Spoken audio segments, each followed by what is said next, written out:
इस वीडियो में हम देखेंगे कि रेशियो का स्पीड टाइम डिस्टेंस के टॉपिक में कैसे यूज़ होता है। छोटे में डिस्कस करेंगे क्योंकि स्पीड टाइम डिस्टेंस एक अलग मॉड्यूल है जिसको हम बहुत डिटेल में डिस्कस करेंगे।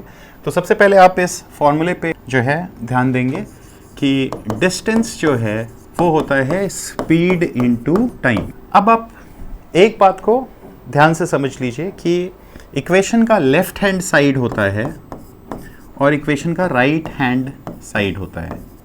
जो टर्म्स इक्वेशन के एक ही साइड हैं वो सारे टर्म्स इन्वर्सली प्रोपोर्शनल होते हैं, और जो लेफ्ट और राइट में होते हैं उनको अगर मैं कंपेयर करूं तो वो डायरेक्टली प्रोपोर्शनल होते हैं।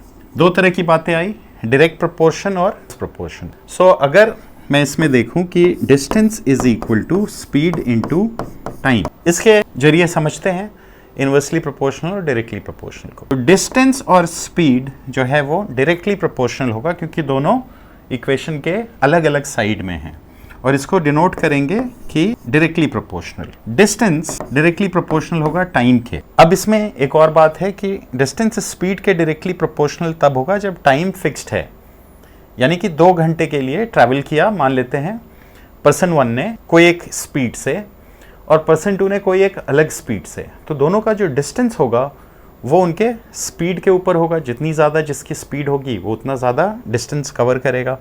या distance is proportional to time का मतलब है, मान लीजिए कि दोनों 5 किलोमीटर पर आवर से ट्रैवल करते हैं, स्पीड सेम है दोनों की, तो जो 1 घंटे चलेगा और जो 2 घंटे चलेगा, इन दोनों में 2 घंटे वाला ऑब्वियसली ज़्यादा डिस्टेंस करेगा। तो डिस्टेंस टाइम जितना ज़्यादा होगा, अगर स्पीड सेम है तो डिस्टेंस उतना ही ज़्यादा होगा। तो एक क्वांटिटी अगर बढ़ता है तो दूसरा क्वांटिटी भी बढ़ेगा, उसको डायरेक्ट प्रोपोर्शन कहते हैं। तो डिस्टेंस स्पीड के साथ डायरेक्ट प्रोपोर्शनैलिटी पे होता है, डिस्टेंस टाइम के साथ डायरेक्ट प्रोपोर्शनैलिटी पे होता है, और स्पीड और टाइम इन्वर्स प्रोपोर्शनैलिटी पे होते हैं। तो इसको आप लिखोगे स्पीड इज 1/t करके। इसका मतलब ये है कि अगर डिस्टेंस फिक्स्ड है, 5 किलोमीटर दूर जाना है मुझे, अब मैं धीरे से गया तो मुझे टाइम ज़्यादा लगेगा, और मैं तेज़ी से गया तो मुझे टाइम कम लगेगा। यानी जितनी मैं स्पीड बढ़ाऊंगा उतना मेरा टाइम कम लगेगा। एक बढ़ेगा तो दूसरा घटेगा।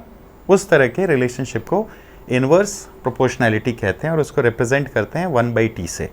तो distance is proportional to speed, distance is proportional to time, speed is proportional to one by time, और speed is inversely proportional to time, ऐसा कहते हैं। अब इस चीज़ को फिर से समराइज करते हैं। D है S इंटू टी। अब केस 1 लेते हैं।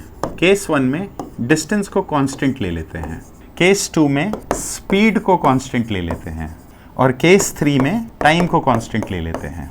अब केस 1 पे आते हैं। डिस्टेंस अगर कांस्टेंट है तो स्पीड और टाइम एक साइड है, यानी स्पीड बढ़ेगा तो टाइम घटेगा, यानी कि रिलेशन आया स्पीड इज प्रोपोर्शनल टू। इसको अगर आप 2 केसेस लोगे कि 2 स्पीड है या 3 स्पीड है, तो यहाँ पे आएगा अगर आपकी स्पीड थी, स्पीड टू S2 थी और स्पीड थी, और इनकी स्पीड रेशियो टू S3 है, तो इनका जो टाइम रेशियो होगा वो 1/T1 इज टू 1/T3 होगा।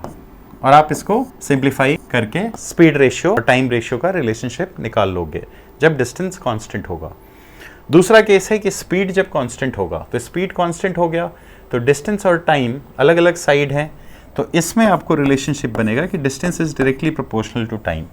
इसका मतलब ये हुआ कि अगर 3 केसेस लें कि डिस्टेंस 2 इज टू डिस्टेंस 3, ये हो जाएगा time 1 is to time 2 is to time 3। इस चीज़ को आप यूज़ करोगे। फिर केस 3 आया अगर टाइम कांस्टेंट है। टाइम अगर कांस्टेंट है तो डिस्टेंस और स्पीड अलग अलग साइड है इक्वेशन के, तो डायरेक्टली प्रोपोर्शनल होंगे। तो इसका मतलब ये है कि यहाँ पे डिस्टेंस इज, टाइम अगर कांस्टेंट है तो distance is proportional to speed. इसका मतलब कि D1 इज टू D3 होगा 1 इज टू 3। सो इस हिसाब से इस रिलेशन को लेके आप बाकी न्यूमेरिकल वैल्यू डाल के आपने जो जो सीखा है उसको फिर आप प्रॉब्लम सॉल्विंग में कर सकते हो। तो इस लेक्चर के टेक अवेज और नोट्स को अच्छे से पढ़िए, और फिर जो क्वेश्चन है वो अटेम्प्ट करिए। इतना बहुत ज़्यादा है सॉल्व करने के लिए।